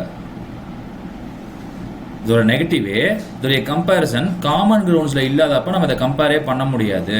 ஏன் இது ரெண்டும் காமன் கிரவுண்ட்ஸ்லேயே இல்லை. இதோட இன்வெஸ்ட்மெண்ட் வெறும் 75,000, இதோட இன்வெஸ்ட்மெண்ட் 5.5 lakhs. இதுல 10-18% க்ரோ ஆகுதுங்கிறதும் இதுல 27% க்ரோ ஆகுதுங்கிறதையும் growth wise this might be better, ஆனா amount wise this is the better. ஓகேவா? நெட் ப்ரெசென்ட் வேல்யூலையும் இதே ஃபேக்டர் தான். நெட் ப்ரெசென்ட் வேல்யூல இதுலேருந்து இதில் க்ரோ ஆகிறப்ப 20,000 இது க்ரோ ஆயிருக்கலாம், இதுலேருந்து இதில் க்ரோ ஆகிறப்ப 20,000 க்ரோ ஆயிருக்கலாம். ஆனால் இது வெறும் 75,000லேயே 20,000 க்ரோ ஆயிருக்கு. இது 5.5 lakhs தான் க்ரோ ஆயிருக்கு. அப்போ என்ன ஆகுது, கம்பேரிசன் பேஸ் வேல்யூ ஸ்டாண்டர்டைஸ்டாக செட் பண்ண முடியாதப்ப ரெண்டு மெத்தட்லையுமே அந்த நெகட்டிவ் இருக்கு. ஓகேவா? ஸோ ப்ராஃபிட்டபிலிட்டி இண்டெக்ஸ்லையும் இது தோ ப்ராஃபிட்டபிள் சே வேற எதுவும் இல்லைப்பா. இங்கே வந்து நீங்கள் போடுங்க, இங்கே வந்து சே இது 1 crore இந்த ப்ராஃபிட் 1 crore 20,000லேருந்து if it has risen to 1 crore 10 lakhsன்னு வச்சுப்போமே, 1 crore 10 lakhsன்னு க்ரோ ஆயிருக்குன்னு வச்சுப்போமே, அப்போ என் க்ரோத் ரேட் என்ன இருக்கும், 10% இருக்கும். கரெக்டா? நான் வந்து ஓகே நமக்கு இல்லை 27% க்ரோத் கொடுக்குது, நான் இதை மட்டும் நான் சூஸ் பண்ணுறேன்னு நீங்கள், நான் முட்டாளாயிடுவேன். இதுக்கு ஒரு சின்ன பேஸ் ஃபேக்டர் இருக்கு, என்னங்கிறத சொல்கிறேன். ஓகேவா? என்ன பேஸ் ஃபேக்டர்னு சொல்கிறேன். பட் இன் ஜென்ரல் நான் முட்டாளாயிடுவேன். ஏன் முட்டாளாயிடுவோங்கிறது சொல்கிறேன். பட் பிஃபோர் தட் 27% தான் நான் சூஸ் பண்ணுவேன். இந்த 10% நான் சூஸ் பண்ண மாட்டேன். ஆனால் எனக்கு என்ன, இதை நான் சூஸ் பண்ணியிருந்தேன் எனக்கு 10 lakhs கிடைக்கும், இதை சூஸ் பண்ணது எனக்கு 20,000 தான் கிடைக்குது. ஓகேவா? புரியுதா? சார் நீங்கள் சொன்னீங்களே ஏதோ ஒரு ஃபேக்டர் சொல்கிறேன்னீங்களே சார், அது என்ன சார்னா, இந்த ஹோல் செட்டோடைய அசம்ஷன் என்ன அப்படின்னா, இட் இஸ் அஸ்யூம்டு தட் என்னால் அதில் மேக்ஸிமம் 75,000 தான் இன்வெஸ்ட் பண்ண முடியும். அந்த இன்வெஸ்ட்மெண்ட் ஆப்பர்ச்சுனிட்டி 75,000 ரூபாய்க்கு தான் இருக்குது. ஓகேவா சார்? எனக்கு வந்து லாட்ரி சீட் வந்து இங்கே 1 லட்ச ரூபா 1 கோடிக்கு இருக்குது சார், இங்கே 75,000 ரூபாய்க்கு இருக்குது சார்னா இந்த லாட்ரி சீட்டு இவ்வளோ தான் கிடைக்கும். ஓகேவா? 1 crore இது அவ்வளோதான் அப்படிங்கிற டிஃப்ரென்ஸ் இருக்குது. ஸோ என்னால் 75,000 தான் இன்வெஸ்டே அதில் பண்ண முடியும். ஆப்பர்ச்சுனிட்டி அதான் ஒன்ட்டா 5 லட்ச ரூபா காசு இருக்கலாம், ஆனால் ஆப்பர்ச்சுனிட்டி வெறும் 75,000 ரூபாய்க்கு தான் இருக்குன்னு வையேன். யூ கேன் நாட் சூஸ்ல. புரியுதா? You have the financial stability of 5 lakhs. இது 27% எனக்கு கொடுக்கறதுக்காக நான் வெறும் 75,000 மட்டும் இன்வெஸ்ட் பண்ணிட்டு I cannot make my 4,20,000 to be idle. Clear? சரி, சப்போஸ் நீங்கள் ஏதாவது ஒரு ப்ராஜெக்ட் தான் சூஸ் பண்ணணும், ஏஆர்பி தான் சூஸ் பண்ணணும், இது எனக்கு ப்ராஃபிட்டபிலிட்டி இண்டெக்ஸ் படி இது பெட்டராக இருக்குன்னு சொல்லி இதை சூஸ் பண்ணுறேன்னா 4,25,000 எனக்கு ஐடிலாக இருக்கும். அப்போ யோசிங்க, 17% or 27% on 7 lakhs பெருசா, 75,000 பெருசா, இல்லை 18% on 5.5 lakhs பெருசான்னு பார்த்தா இதுதான் நம்ம சூஸ் பண்ணுவோம். ஓகேவா? ஸோ சிச்சுவேஷனலாக சர்க்கம்ஸ்டான்ஸ் பேஸாக இதோடைய ஃபேக்டர்ஸ் மாறும். காமன் பேஸ் கிரவுண்டில் இருக்குன்னா we can go with profitability index, NPV எல்லாத்துக்குமே சூஸ் பண்ணலாம். அப்போ அதுவும் நமக்கு பெட்டர் இல்லை அப்படின்னு ஒரு நெகட்டிவ் வருது இதுலேருந்து. Clear? So profitability index eliminates few things, but அதுலேயும் நிறைய எரர்ஸ் இருக்கு. ஓகேவா? டைம் வேல்யூ ஆஃப் மணி எடுத்துக்குது, ரிலேட்டிவ் மெஷர் ஆஃப் ப்ராஜெக்ட்ஸ், அதாவது what are be the skill, எவ்வளோ அமௌண்ட் போட்டிருக்குமோ அதில் எவ்வளோ ரிட்டர்ன் கிடைக்குதுங்கிற ரிலேட்டிவ் கம்ப்யூட்டேஷனுக்குலாம் இதுவாக இருக்குது. ஆனால் சப்போஸ் ப்ராஜெக்ட்ஸ் ஆர் இன்டிவிசிபிள்னு வச்சுப்போம், இன்டிவிசிபிள்னு மேஸ் பண்ணக்கூடியதும் மல்டிப்ளிகபிளும் ஒன்று தான். சரி, இப்போ 75,000 நம்ம போட்டிருக்கோம், ப்ராஜெக்ட் ஏ எவ்வளோ இருக்குது, 5,50,000 இருக்கா, இதை can we split it to 75,000 அப்படின்னு பார்க்கணும். அதாவது நம்ம என்ன கம்பேர் பண்ணுறோம்னா எல்லாத்தையுமே ஒரு காமன் பேஸ்க்கு கொண்டு வர முடியும். சரி, இந்த 5,50,000 பேஸ்டு ஒர்த் ப்ராஜெக்டை நான் 75,000க்கும் அதை இன்வெஸ்ட் பண்ண முடியும்னு இருக்குன்னா 75,000 இன்வெஸ்ட் பண்ணால் எனக்கு 85% கிடைக்கும். இங்கே 75,000 இம்ப்ளிமெண்ட் பண்ணுறதா எனக்கு வந்து 27% கிடைக்கும். அப்போ I will choose 27%. Or and other way, இது 5,50,000 இருக்குது, அது 6.5 lakhs ஆகுது. இந்த 75,000 ப்ராஜெக்ட் 27% கொடுக்குறதுல அதில் நான் 5,50,000 இன்வெஸ்ட் பண்ணேன்னா எனக்கு இதே 27% கிடைக்கிறதுக்கு வாய்ப்பு இல்லை. ஏன்னா இந்த 75,000 5,50,000 இன்வெஸ்டே பண்ண முடியாது. மேக்ஸிமம் ஐ கேன் இன்வெஸ்ட் 75,000 தான் இருக்குது, மினிமம் அண்ட் மேக்ஸிமம். இதை நான் பண்டில் மாதிரி பிரிக்கவே முடியாது. It is like share price. ஓகேவா?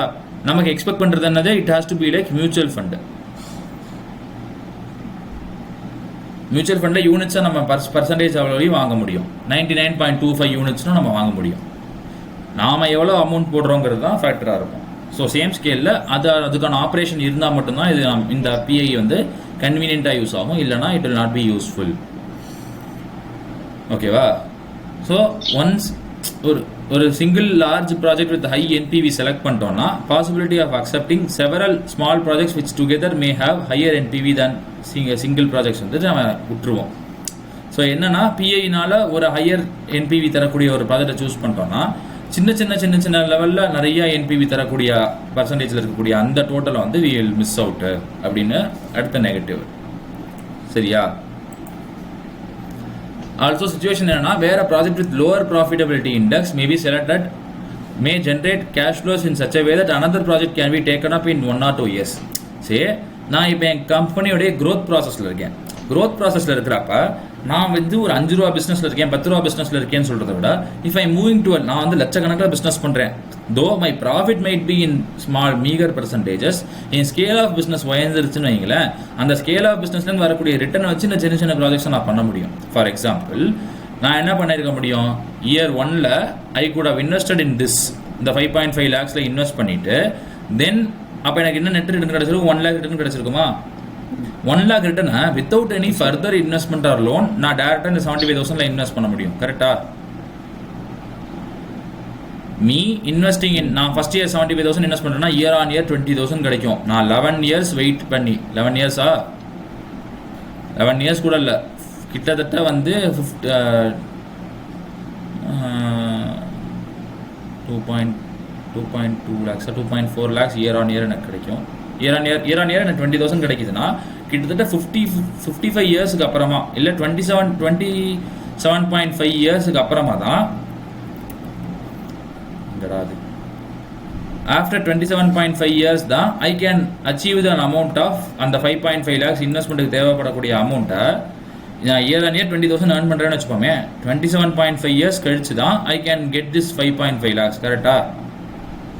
To make a better investment. ஆனால் நான் என்ன பண்ணுவேன்னா 5.5 lakhs முதல்ல இன்வெஸ்ட் பண்ணிட்டேன் அப்படின்னா நெக்ஸ்ட் இயர்லேயே I can buy this investment. கரெக்டா? ஸோ நான் அந்த மாதிரி ஆப்ஷன்ஸை நான் இதில் பார்க்க முடியாது அப்படிங்கிறது ஒரு நெகட்டிவ்.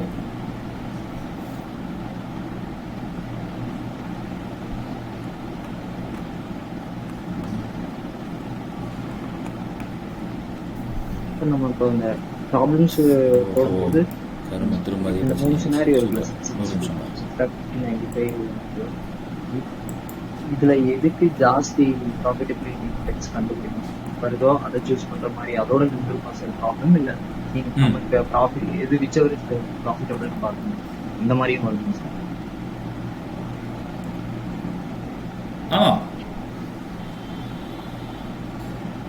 நமக்கு அந்த மாதிரியும் கொஷின்ஸ் வரும்.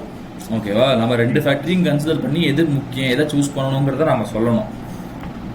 You will see sums. Okay, so வெறும் ப்ராஃபிட்டபிலிட்டி இண்டெக்ஸை சொல்கிறாங்கன்னா we will choose this project 2. இல்லை ப்ராஃபிட்டபிலிட்டி இண்டெக்ஸும் சொல்கிறாங்க என்பிவியும் சொல்கிறாங்கன்னா நம்ம கம்பேர் பண்ணி எழுதணும். ரெண்டும் கான்ட்ரடிக்டியான ஒரு ஸ்கேலுக்கு போகுது. லார்ஜர் ஸ்கேலுக்கு போகிறப்ப ஹையர் என்பிவி இருக்கக்கூடிய விஷயத்தை பார்க்கணும். இந்த மாதிரி ஃபேக்டர்ஸ், அதாவது இந்த லிமிடேஷன்ஸ் எல்லாத்தையும் எழுதி முடிச்சு இந்த ஃபேக்டர்ஸ்லாம் கன்சிடர் பண்ணி டிசிஷன் மேக் பண்ணணும் அப்படிங்கிறத சொல்லணும். Okay, have a look into this profitable index question ஒரு தடவை பார்த்துட்டு வாங்க.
சார்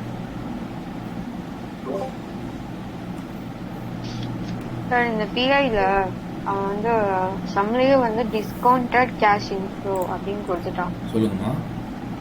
அப்ப இதே மாதிரி எல்லா இடத்துலயும் அவங்களே டிஸ்கவுண்டட் வேல்யூ கொடுத்துருவாங்களா இல்ல நம்மள வந்து கண்டுபிடிக்க சொல்லுவாங்களா? ஆமா.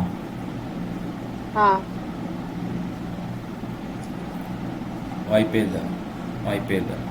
மேல கண்டுபிடிச்சோம்ல, இந்த மாதிரி நம்ம கண்டுபிடிக்கிற மாதிரி கொஸ்டின்ஸ்லாம் வரும், கண்டிப்பா வரும். இஃப் தே ஆஸ்க், அவங்க கால்குலேட் பண்ணியே கொண்டு போய் வெறும் டிவிஷன்ஸ் பண்றதுக்கு நமக்கு எதுக்குமா கொடுக்கணும்? Just for our understanding they are given us. புரிஞ்சுக்கோ எக்ஸாம், அதாவது என்ன சொல்றது, புரிஞ்சுக்கோங்க எல்லாரும், எக்ஸாமுக்கு லெவலில் ரெடி ஆகிக்கோங்க. எக்ஸாம்ல வந்து பாப்பா பால் வராது, கிளியர் யார்கர் வரும். கிரிக்கெட் வச்சு ரிலாக்ஸ் பண்ணி சொன்னேன். கிளியரான பாப்பா பால் வராது, கிளியரான கரெக்டாக ஸ்டெம்புக்கு போடுற பால் வரும், அவுட் ஆகிடக்கூடாது, பார்த்து ஆடணும். பேட் இப்படி தான் பிடிக்கணும், பால் ஃபாஸ்ட்டாக வரும் அப்படிங்கிறத சொல்லிடுவாங்க நமக்கு. ஆமாம், அடிக்கணும். My bad. அட்லீஸ்ட் அவன் பாருங்க, அந்த இல்லஸ்ட்ரேஷன்ல வந்துட்டு பிஐ மெத்தட்னு சொல்லவே இல்லை, ஆனா அந்த டிசேரபிலிட்டி ஃபேக்டர் சொல்லியிருக்கான். So that I can understand PI can also be called in all the 3 names given in the heading. அப்ப எக்ஸாம்லயும் அந்த 3 names தான் நமக்கு க்ளூ கார்டா இந்த மெத்தட்ல கண்டுபிடிக்கணும்னு.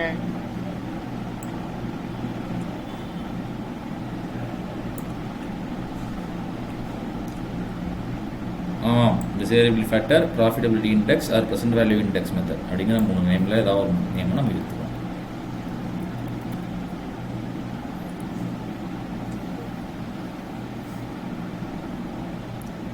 இன்னும் சில நேரங்களில் அவன் மெத்தடே கொடுக்க மாட்டாங்க, பெஸ்ட்டாக இன்வெஸ்ட்மெண்ட் எடுத்து கொடுன்னு சொல்லுவாங்க. அதை நாம இருக்கிற டேட்டா வச்சு பார்க்குறப்ப எந்த டெசிஷன் எடுக்க முடியும் அப்படிங்கிறது, எந்த மெத்தட் வந்து எடுத்தால் பெட்டராக இருக்கும் அப்படிங்கிறத செக் பண்ணி நம்ம போடணும். ஸோ அது பாசிபிளி என்பிவி நீங்களே போடணும். அவைலபிள் டேட்டா வச்சு, அதாவது தேவையான அளவு உப்பு அப்படின்னு சொல்லுவாங்கல்ல சமையலில், தேவையான அளவுங்கிறத நாம தான் டிசைட் பண்ணணும். அது கரெக்டாகவும் இருக்கணும், சாப்பிட்றவங்க வதை சூப்பர் அப்படின்னு சொல்ற அளவுக்கும் இருக்கணும்.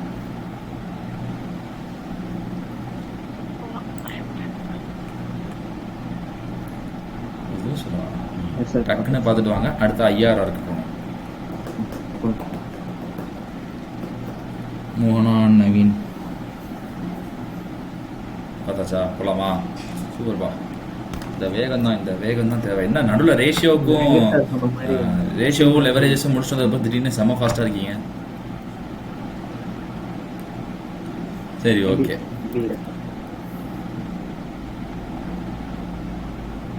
ஓகே, அவ்வளோதான். குட், நல்லது. ஏதோ ஒன்று படிச்சு பாஸ் பண்ணா சந்தோஷம். முடிச்சுடுங்க. சரி, ஓகே.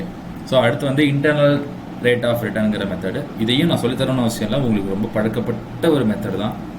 ஓகேவா? அதாவது வந்து நீங்கள் கெஸ் அடிக்கணும், எந்த ரேட் ஆஃப் ரிட்டர்ன் எடுத்தால் பெஸ்ட்டாக வருங்கிறத கெஸ் அடிக்கணும். ஓகேவா? ஸோ IRR என்ன சொல்லுது? The discount rate that equates the present value of expected cash inflows with the initial cash outflows. So total cash inflow என்கிட்ட இருக்குது, அதை நான் ஒரு பிரசன்ட் வேல்யூவில் ரஃபான ஒரு ரேட்டில் கொண்டு வரேன். அதுவும் பிரசன்ட் வேல்யூ ஆஃப் அவுட்ஃப்ளோவும் ஈக்குவல் ஆகணும். எந்த இடத்துல ஈக்குவல் ஆகுதோ அந்த ரேட் தான் அந்த இன்வெஸ்ட்மெண்ட் கொடுக்கக்கூடிய ரிட்டர்ன். அதாவது அந்த இன்வெஸ்ட்மெண்ட் இயர் ஆன் இயர் இல்லை பர்டிகுலர் இயர்ஸில் பர்டிகுலர் அமௌண்ட் ஆஃப் ரிட்டர்ன் கொடுத்துக்கிட்டே இருக்குது. அந்த பர்டிகுலர் அமௌண்ட்ஸ் ரீஇன்வெஸ்ட் ஒரு ரேட்டில் ஆகிட்டே இருக்குது. அப்படி ரீஇன்வெஸ்ட் ஆகி இருக்கக்கூடிய டோட்டல் அமௌண்ட்டுக்கும் இருக்கிற வேல்யூவும் என்னுடைய ப்ரெசென்ட் அவுட்ஃப்ளோவும் சேமாக இருக்கா அப்படிங்கிறத பார்க்குறோம். ஓகே, ஸோ அந்த IRR கம்ப்யூட் பண்ணுவோம். IRR கம்ப்யூட் பண்ணிட்டு நார்மலாக நம்ம என்ன பண்ணுவோம், NPV கண்டுபிடிக்கிறப்ப நம்மளுடைய required rate of return COC இருக்கும், அதையும் இதையும் நம்ம கம்பேர் பண்ணுவோம். இதில் அப்படி கிடையாது. இதில் அதை வந்து நம்ம இப்போ வேல்யூஸில் மல்டிப்ளை பண்ணுறப்ப டோட்டல் ரிட்டர்ன் எவ்வளோ கிடச்சிருக்கு, நெட்டாக எவ்வளோ நமக்கு ரிட்டர்ன் கிடச்சிருக்குன்னு அதை கம்பேர் பண்ணுவோம். இதில் அப்படி கிடையாது. இந்த பர்டிகுலர் இன்வெஸ்ட்மெண்ட் எவ்வளோ ரிட்டர்ன் கொடுக்குது அப்படிங்கிறத நம்ம கண்டுபிடிப்போம். சரி சார், இது இவ்வளோ கொடுக்குதுங்கிறத நம்ம கண்டுபிடிச்சதுக்கு அப்புறமா what are we doing, once we find out this is giving so and so rate அப்படின்னு இருக்குன்னா we will compare with our required return. நம்ம required return 10ங்கிறது நமக்கு தெரியும், இது எவ்வளவு கொடுக்குது அப்படிங்கிறத கம்பேர் பண்றது internal rate of return.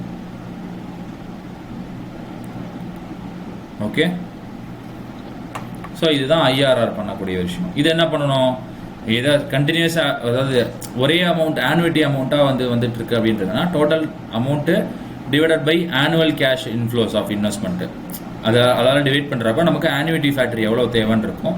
அதை வந்து ப்ரெசென்ட் வேல்யூ ஆனுவிட்டி ஃபேக்டர் டேபிளில் பார்க்கலாம், இல்லை உங்களுடைய கேல்குலேட்டரில் வச்சு தட்டி ஒரு அமௌண்ட்டுக்கு அரைவ் அவுட் ஆகலாம். இதை கம்பேர் பண்ணி பார்க்குறப்ப உங்களுக்கு படித்து படம் கிட்டத்தட்ட நீங்கள் மனப்பாடம் பண்ண ஒரு ஃபார்முலா என்ன, lower rate plus NPV at lower rate divided by NPV at lower rate minus NPV at higher rate into higher rate minus lower rate. So இங்கே இருக்கிறப்ப என்பிவியும் எடுத்துக்கலாம், இல்லை வெறும்னா ப்ரெசென்ட் வேல்யூவும் எடுத்துக்கலாம். அதாவது ப்ரெசென்ட் வேல்யூ தான் எப்படி சார் கம்பேர் பண்ணுறது அப்படின்னா, இப்போ என்பிவி எடுத்துக்கிறோன்னா நம்ம பேலன்ஸ் அவுட் பண்ண வேண்டியது 0 கூட. ப்ரெசென்ட் வேல்யூ எடுத்துக்கிறோம் அப்படின்னா நம்ம பேலன்ஸ் அவுட் பண்ண வேண்டியது is with the outflow value. Total present outflow எவ்வளோ இருக்கோ அதோட நம்ம மேட்ச் பண்ணுவோம். Nothing but present value minus outflow is equal to 0ங்கிறது தான் ஃபேக்டர். ஓகேவா, அதுதான் எந்த மெத்தட் வேணாலும் எடுத்துக்கலாம், ரெண்டுத்துக்கும் சேம் ஆன்சர் தான் வரும். ஸோ 2 வகையான ஃபார்முலா இருக்குது. ஓகே, ஸோ கொஸ்டின் இல்லஸ்ட்ரேஷன் 6ல் 10 lakhs இருக்குது இனிஷியல் அவுட்ஃப்ளே, 6 இயர்ஸுக்கு 2.5 lakhs கிடைக்குது, சால்வேஜ் வேல்யூ 0 சொல்லிட்டாங்க. ஸோ நமக்கு என்ன கிடைக்குது, ஃபஸ்ட்டு ஐஆர்ஆர் ப்ராஜெக்ட் கேட்டிருக்காங்க. ஃபஸ்ட்டு ஒரு அப்ராக்சிமேட் பேபேக் பீரியட் பார்த்தோம்னா 4 இயர்ஸில் பேபேக் பீரியட் இருக்குது.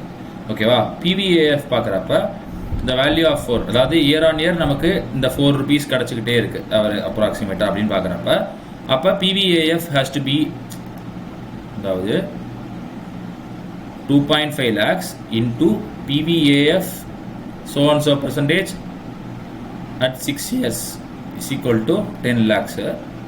10 lakhs divided by 2.5 is equal to இந்த so and so PVAF, அது நமக்கு 4ன்னு தெரியும். ஸோ இந்த 4 எந்த ரேட்டில் அரைவ் ஆகுதுன்னு பார்க்குறப்ப 12%ல் போட்டு பார்க்குறப்ப இட் கம்ஸ் அட் 4.11, 13%ல் போட்டு பார்க்குறப்ப 3.998 வருது. அப்போ 12%க்கும் 13%க்கும் நடுவில் இருக்குது. அப்போ 12% plus net present value at so and so rate என்ன 27,750 இருக்குது, லோயர் ரேட்டில் இருக்குது. 27,750 மைனஸ் ஆஃப் -500 இருக்குது. ஸோ 28,250 டிவைடட் பை ரெண்டுத்துக்குமான ஆவரேஜ் எவ்வளவு, சாரி 27,250 டிவைடட் பை ரெண்டுத்துக்குமான டிஃபரன்ஸ் எவ்வளவு 28,250, ரெண்டுத்துக்குமான டிஃபரன்ஸ் ஆஃப் ரேட் எவ்வளவு 1%. ஸோ அப்போ கிட்டத்தட்ட 12.89%, 97%, சரியா. இதுதான் வந்து ஐஆர்ஆர். ஸோ இது வந்து யூனிஃபார்மாக இருக்கிறப்ப டேரெக்டாக நம்ம இந்த 10 lakhs டிவைட் பை 2.5 lakhsன்னு போட்டோம். யூனிஃபார்மாக இல்லாதப்ப என்ன பண்ணுவோம், அது என்ன சார் எப்பயும் போல் 10%, 15%, 20% ஏதாவது ஒரு ரேட் எடுக்கணும், டேபிள் போடணும், டேபிளில் போட்டு நம்ம கண்டுபிடிக்கணும். Lower rate plus NPV at lower rate divide by NPV at lower rate minus NPV at higher rate into higher rate minus lower rate கண்டுபிடிச்சா முடிஞ்சது சார். ஓகேவா. ஸோ இல்லஸ்ட்ரேஷன் 7ல் பார்க்குறப்ப எல்லா கேஷ் ஃப்ளோஸும் கொடுத்துருக்காங்க. அதுக்கான discounting factor year on year discounting factor கண்டுபிடிக்கிறோம் at 10%. அவங்க வந்து நாம we are taking first assumption 10%ல் போட்டு பார்க்குறோம். நமக்கு இன்வெஸ்ட்மெண்ட் வேல்யூலன்னு பார்க்குறப்ப என்பிவி அட் 2,280 இருக்குது. ஸோ 10%ல் இருக்கிறப்ப 2,228 பாசிட்டிவ்ல இருக்குன்னா நம்ம டிஸ்கவுண்ட் ரேட்டை அதிகப்படுத்தணுமா குறைக்கணுமா, குறைக்கணுமா,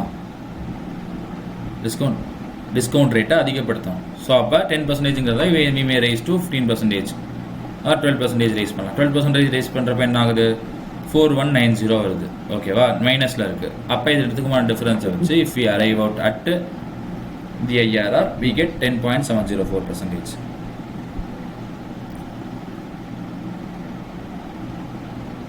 ஓகே,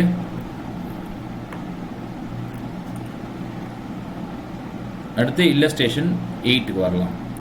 ஸோ இன்வெஸ்ட்மெண்ட் வந்துட்டு இனிஷியல் இன்வெஸ்ட்மெண்ட் வந்து கேபிட்டல் காஸ்ட் ஆஃப் 3.6 lakhsக்கு அவங்க செய்யலான் இருக்காங்க. அதாவது investment value life 5 years, salary value 0, machine net operating income after depreciation 68,000 கொடுக்குது.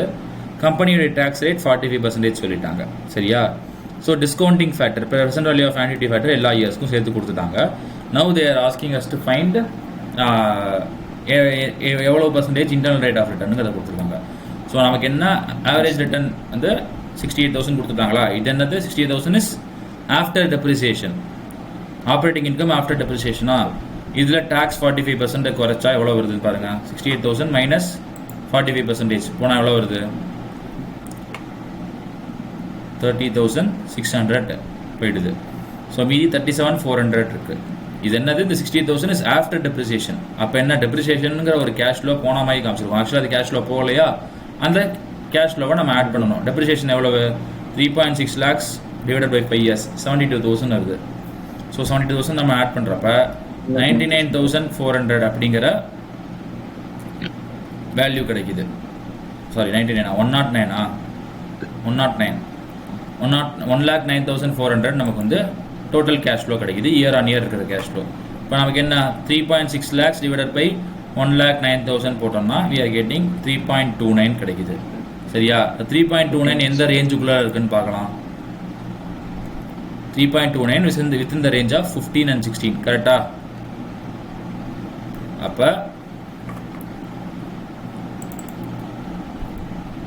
என்ன பண்ணணும்? 15% 6 lakhs plus NPV at 15% எவ்வளவு? 15%ங்கிறது okay sir 3.35 into yes sir 3.35 into 3,60,000 போடணும்ப்பா.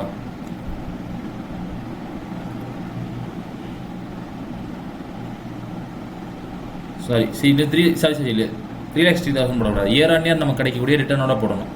என்ன? 1,09,400 into 3.35 divided by 1,09,400 into 3.35 minus 1,09,400 into 3.27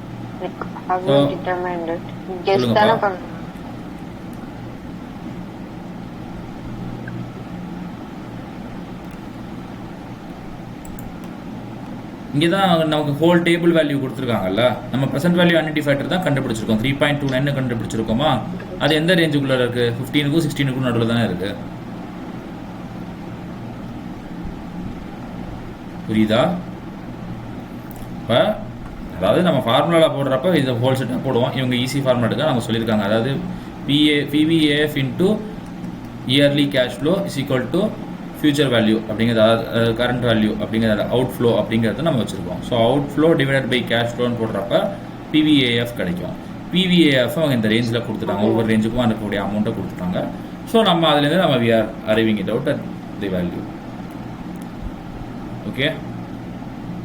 so அப்படி நம்ம செக் பண்ணி பார்க்குறப்ப NPV வந்து வாட் we get is 15.74% வருது.